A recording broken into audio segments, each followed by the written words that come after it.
This video demonstrates how to fit the Stormguard rain deflector.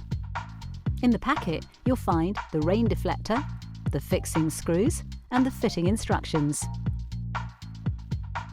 You'll also need the following tools: a tape measure, a marker pen, a hacksaw, a screwdriver, and waterproof adhesive sealant. Step 1. Measure up. Measure the width of the door frame in between the door stops at the bottom of the frame.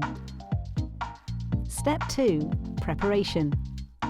To ensure the door opens and closes freely, take an extra 3 mm off the measurement you've taken. Mark this out along the length of the rain deflector. Cut to size using the hacksaw. Step 3. Fitting. Place a mark onto the door 40 mm above the top of the threshold.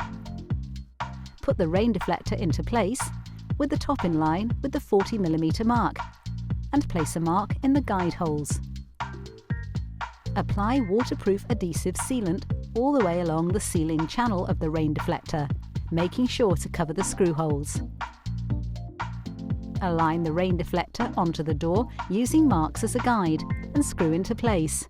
It may be necessary to drill pilot holes for the screws.